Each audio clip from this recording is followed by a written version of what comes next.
When I was 10 years old, I rode my bike to school one morning and saw a trail of blood on the ground, a man on a stretcher being loaded into an ambulance, and a police officer holding a knife with the actual weapon in a plastic bag. And I just went to class like it was a normal Tuesday.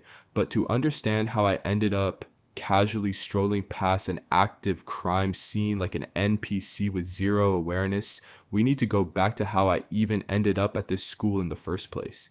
Because this story, it's not just about a stabbing, it's about the most unhinged classroom environment you could ever. So when I was around 10, my family moved to Germany. And I don't mean moved to Germany, where I already knew a bit of the language and had some friends there.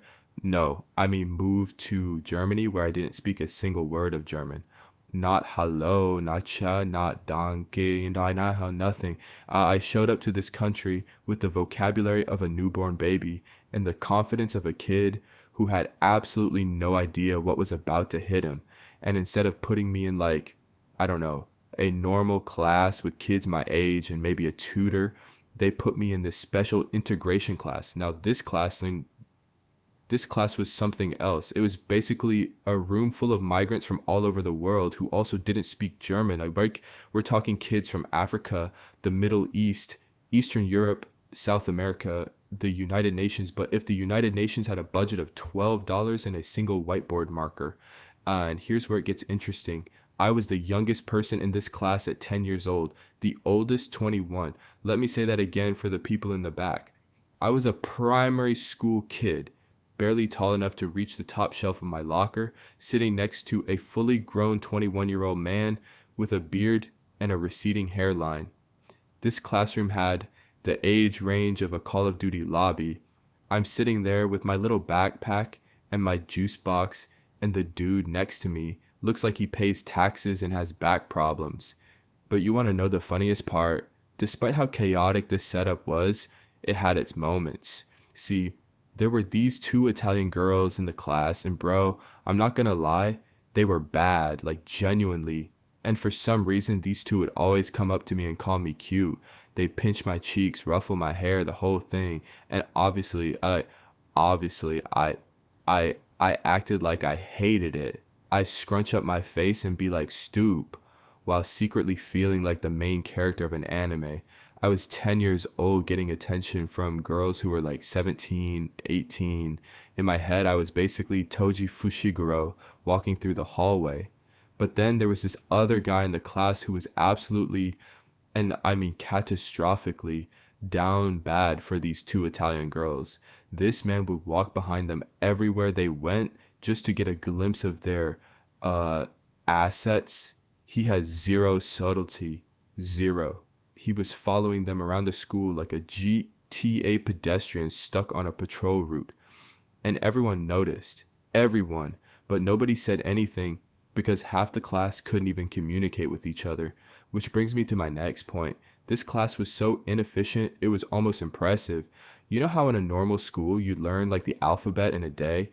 It took us 10 classes, 10 full classes, to learn the numbers 1 through 10. 10 sessions for 10 numbers. That's a 1-to-1 ratio of classes to numbers. We were speed running failure. And you want to know why?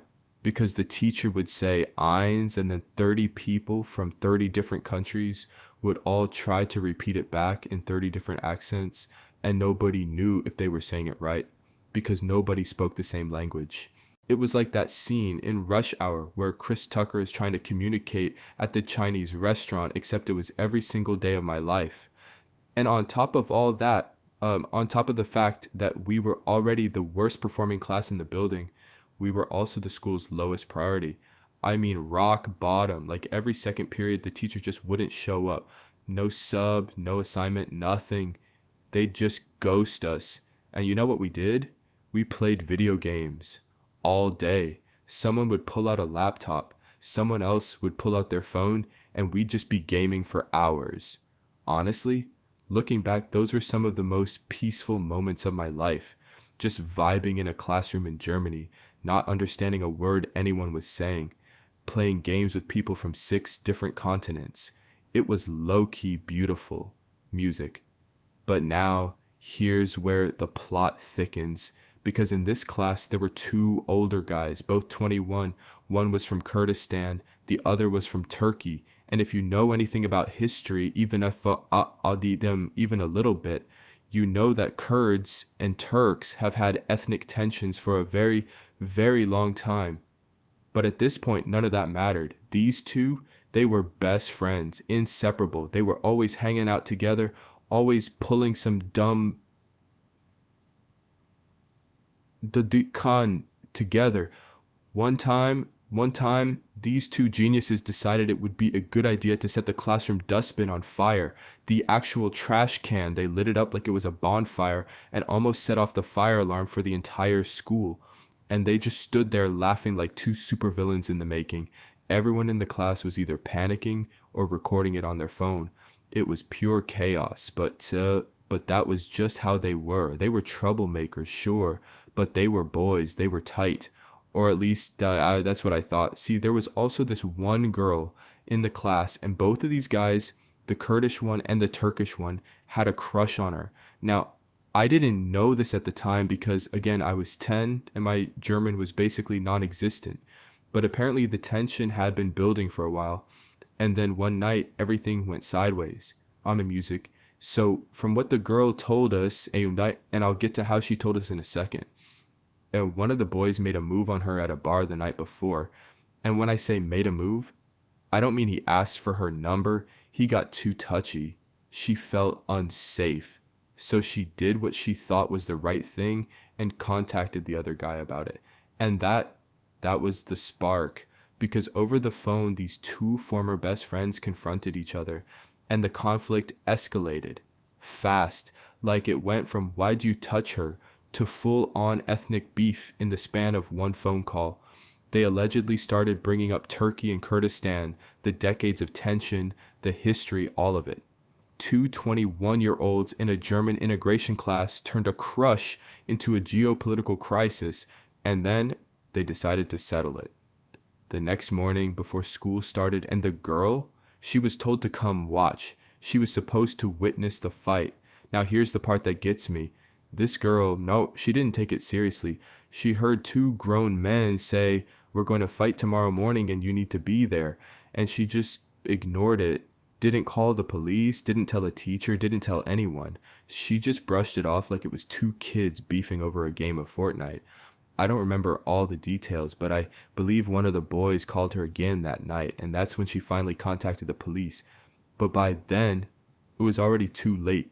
Music. So that morning, I pull up to school on my bike like any other day, and the first thing I see is an ambulance.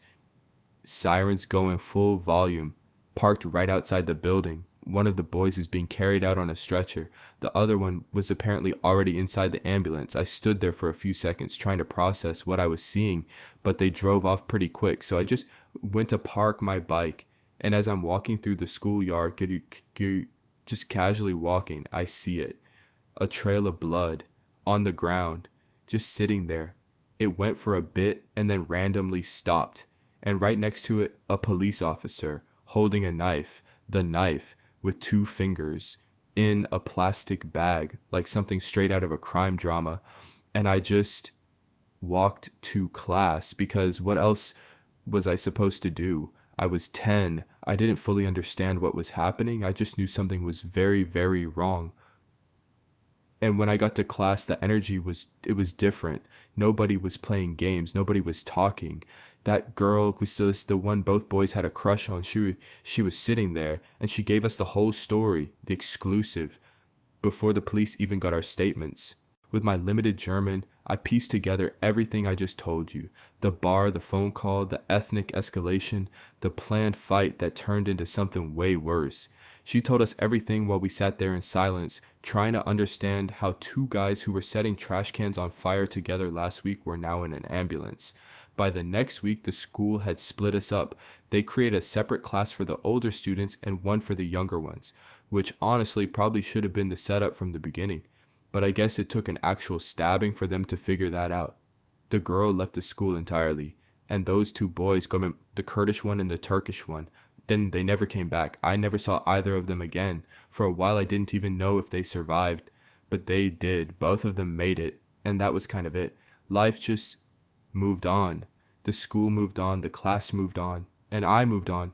But every now and then I think about how wild that whole situation was. I was 10 years old in a foreign country where I couldn't speak the language, sitting in a class with people twice my age, watching two grown men go from best friends to an ambulance because of a girl, and centuries of ethnic beef they had nothing to do with. And the craziest part, I didn't even fully process what happened until years later. At the time, I was more worried about learning the number 7 in German.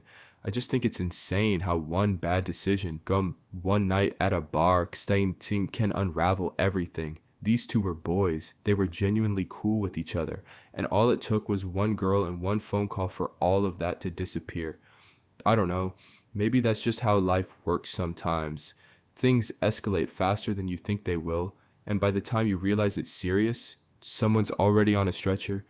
But hey, at least we finally got separate classes out of it. Only took a ducking knife fight to make it happen.